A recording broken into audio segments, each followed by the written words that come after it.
I'm Alan Richards, Executive Director at CASA. Welcome to another edition of Out and About. On today's episode, we're going to talk about an exciting renewal that's happening in a service in New Carlisle.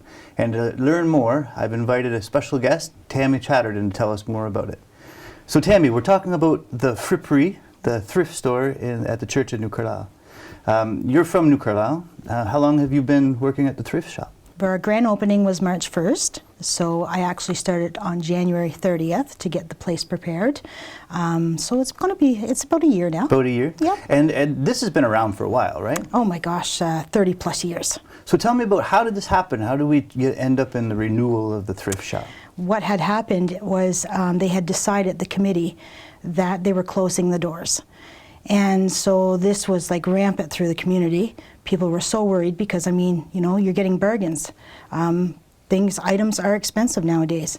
So I assume that CASA got wind of that, spoke to their local partners, decided on, listen, we have to fix this problem. We need to support our community.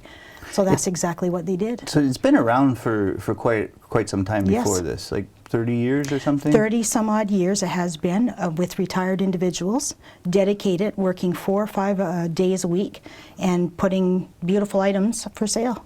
And normally it was the church, the Fabrique in New Carlisle Yes. that would oversee it. That's and correct. I guess the volunteers were just getting tired. That's right. And so, yes.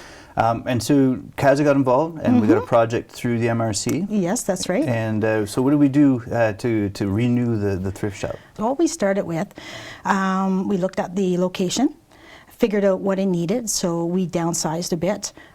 We did some remodeling, new floor plan, figuring out, okay, what do shoppers really want when they come in? How easy can we make it for them to come in and spend money, but, you know, at bargain prices? So we painted, we got volunteers come in, help with a floor plan, and then we started looking for volunteers. We first connected with the volunteers that were initially in the first program, and most of them wanted to be involved. So we started meeting with the volunteers, figuring out what their flexibility was, and then we started working from there. Okay. Have you ever run a thrift shop before? No, I did not. So First time ever. So how did you know what to do? Where did you come up with your ideas? To be honest, I didn't. So I asked a lot of questions. I had one particular lady, Jocelyn Fraser, was very helpful, my mentor, and I want to say thank you to her. And all the other ladies that were involved for years. They gave me advice, they sat me down, they took the time to explain and, you know, not to give up what was working, what didn't work, what they could see as a possible new beginnings of the flea market. Right, so it was nice. It was kind of like a handover. Oh gosh, yes, very easy. Of the whole thing. I was, you know, worried, but they made it super easy. And Joycelyn's been involved for years and years. Oh so my she knew it gosh. upside down and inside. Pillar. Yeah. And so tell me, like, how does it work? People come and they drop off clothes, right? It's all clothes, or? No, it's not all clothes. We do have sports gear. We have small household items, microwaves, you know, mixers, different things like that. We also have children's games, stuffed animals. We encourage reading, so we have books that are donated, and we don't charge for the books. Okay. Yeah, so they can pick from French books to English books, and they take them home with them. So I'm at home, I'm cleaning out my closet, and I have some clothes, a few games, some shoes, those kinds of things, general items. Yes. I bring them to the church in You do. Carlisle, Yes. and I throw them on the ground. And so No, what happens then? it doesn't happen that way. We were able to reach out to Monsieur from Bonaventure that creates these disposable, or these drop boxes.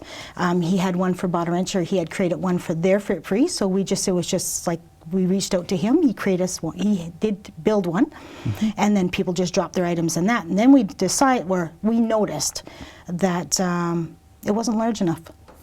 Right. People were really donating their items, so downsizing. So what we did, we created a chute outside the entrance of the building, and now people can either drop their items in the large gray box or in the building themselves. So the chute's kind of like at the post office. You pull the drawer open, throw Exactly, in your clothes, that's and exactly off you how go. it works. So this stuff arrives at the thrift shop. Then what do you do with it? So what do? We gather it up. I've had students come over once a week from NCHS. They also help me with the items. They're volunteering They're there? volunteering. Yeah, It's nice. great. So we have about 6 students that come over to volunteer. So we collect the items, we put them in the back, the ladies come, and this is like a 5-day process, right? So they're constantly sorting through items. So we put them in the back, they sort through them. We have a washing machine that if they're slightly, used, or there's a stain or something, they're washing them, they're freshening them up, and then they're put on the hangers.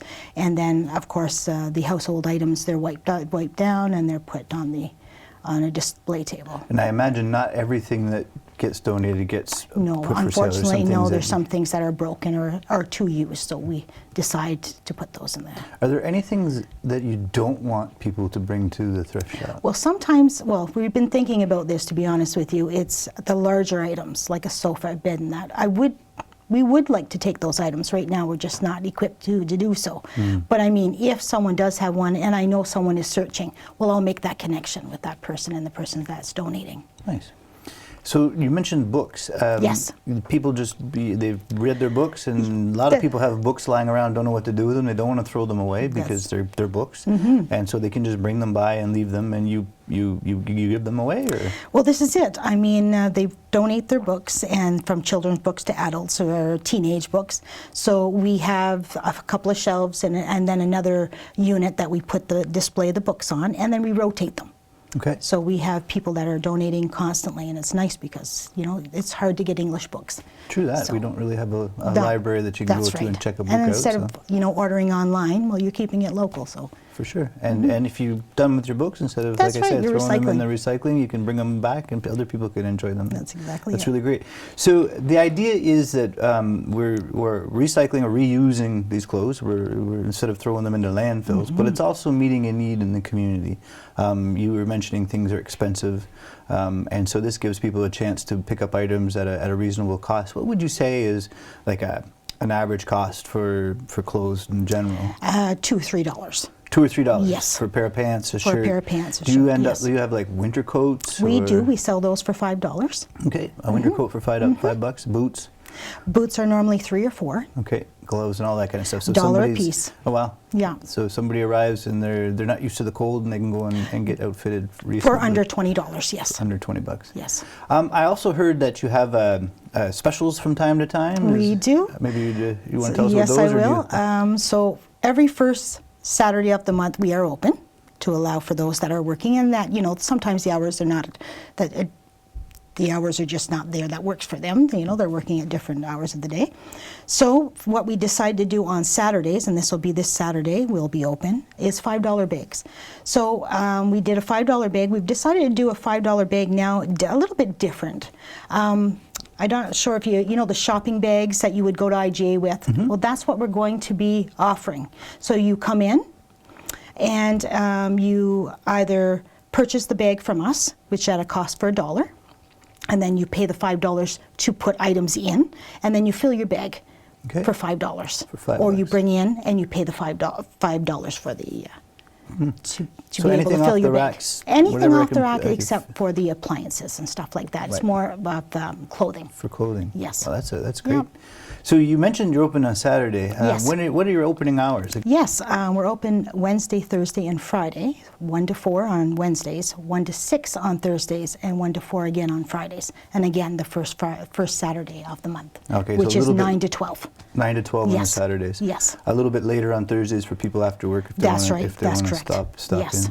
in. You mentioned that you work with some excellent volunteers. How many volunteers would you say it takes? I would say, well, right now, how many volunteers we have is 21. Oh wow, 21 Yes. active volunteers. every 21 week. active volunteers. And they go through the clothes, they sort the clothes, they wash the clothes, they put them out, and there's also people that work on the floor. That's obviously. right. That's correct. Wow, and the students, are they in the 21? They are in the 21, yes. Great. Yeah. So they get to go over and They do. experience, working in a store and how to set things up and whatnot. Yep, That's exactly.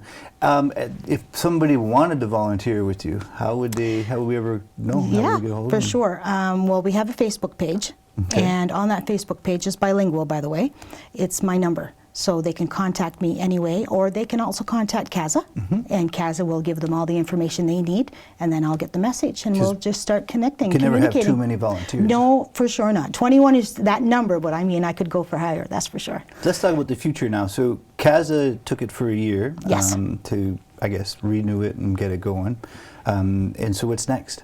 Well, we're trying to become a nonprofit organization, so that's in the works right now. Okay, so you're going to be your own standalone We're our own organization? standalone. And the board members are who?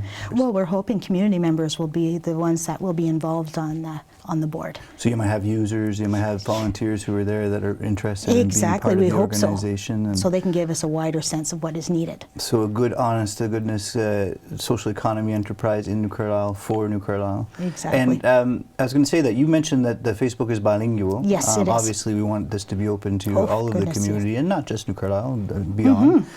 What, do you come up with a name for your organization? Hidden Treasures. Hidden Treasures? Yes. Les trésors cachés? C'est ça. Ah, nice. Nice. And so,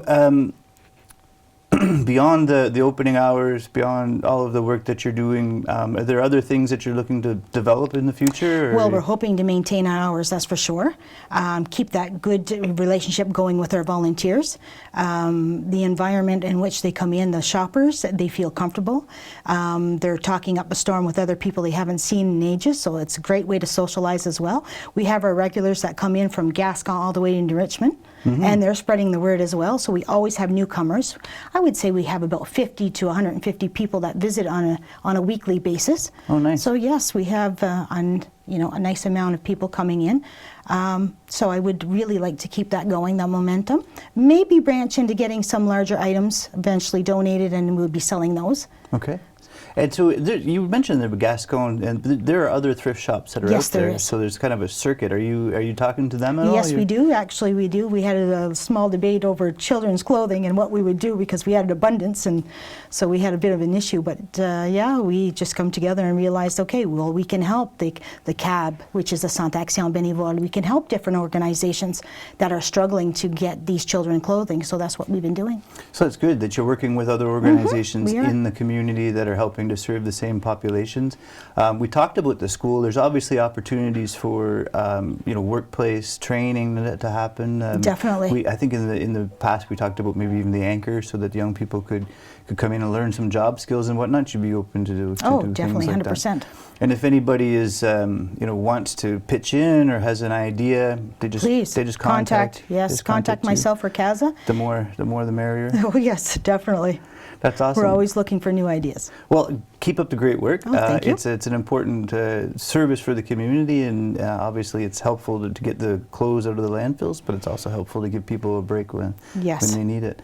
Congratulations on your job, and I wish you the best in the future. Well, thank you very much, and thank you for the time. Thanks for coming. Stay tuned for next time for another episode of Out and About with Kaza. My name's Alan Richards. Thanks for watching.